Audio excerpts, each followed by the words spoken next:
This week, when a reverse mortgage is a good idea and when it's not. More after this short message.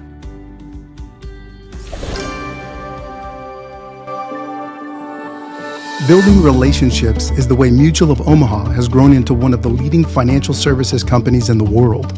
Our reverse mortgage wholesale division is proud to carry on this 100-plus year tradition. To your borrowers, a reverse mortgage is more than a transaction.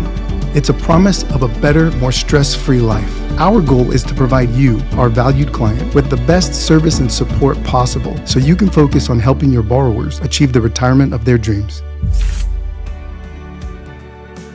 There are far too many so-called experts who opine about reverse mortgages, but don't have the first clue just how the loan works. Even what consumer protections have been in place for decades, and also the recent improvements to the home equity conversion mortgage, or the HECM as we call it, the federally insured reverse mortgage program. Now today we're going to look at two scenarios of when a reverse mortgage may be a good fit and when it may not. Homeowners who are watching today, please know that I am not a financial planner, but a passionate supporter for the proper and appropriate use of reverse mortgages. Always seek the advice of a financial professional before taking any home loan. Any examples given are merely for illustrative purposes. Now, Shakespeare is to have said, to HELOC or not to HELOC? That is the question. Well, not quite, but the point is clear. Is a HELOC the right choice? Most financial publications advise older homeowners to get a home equity line of credit or HELOC instead of a reverse mortgage as a source of funds for unexpected expenses or even home improvements. And on its face, this seems like solid advice, and for many it is. For example, a couple with stable and adequate income that exceeds their expenses substantially may opt to take a HELOC instead of a reverse. The upfront costs are considerably less than a HECM, and access to funds is fairly straightforward. But what most pundits repeatedly fail to mention is that the credit line in a HELOC can be reduced or even frozen if home values fall or the homeowner's household income decreases.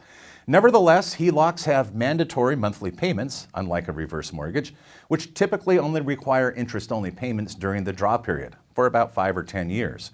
After that, borrowers will have to make principal and interest payments on the HELOC, and in some cases, even a balloon repayment. These risks are acceptable to most affluent homeowners. However, here's when a HELOC could pose a clear and present danger to a retiree's financial security. Unlike our first example, another couple has very little cash flow after they pay all of their monthly expenses. For them, a HELOC could be disastrous for many reasons. First, they could find the rug pulled out from under them when they need access to their funds the most, only to learn that their credit line has been frozen or reduced. And second, even if they can make the HELOC withdrawals when needed, they may be unable to absorb the higher monthly payment after the draw period. In such situations, a reverse mortgage reduces the risk of future payment shock or the inability to access funds.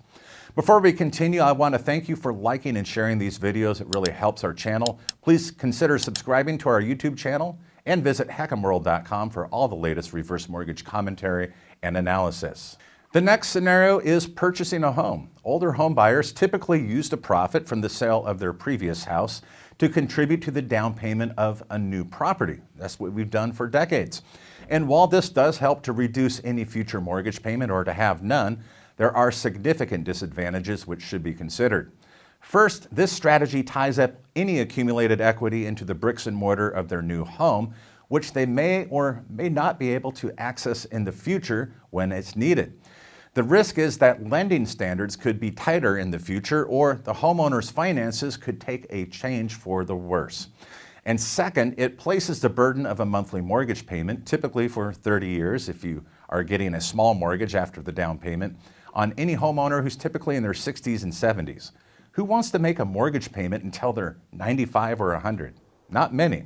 Now sure, the mortgage payment may be lower if a substantial down payment was made, but what's the point of making a mortgage payment until your very last day on earth? Now, for many decades, Americans have typically used this strategy when selling a home and buying another. But this is where a HECM for purchase could be very useful. Now, every older homeowner's situation is as unique as the home in which they live. Now, these are just two examples when a reverse mortgage may or may not make sense. What other examples would you add? Please share yours in the comment section below, and also please share this video on your LinkedIn network. We appreciate those of you that do that each week. Each week, by the way, speaking of that, we bring you the latest reverse mortgage news. That's HECM World Weekly Podcast. You can find us on Apple Music, Spotify, Podbean, and we do have a video edition as well. Thank you so much for joining us, and be sure to return next week for more reverse mortgage news, commentary, and analysis you'll only find here at HECM World.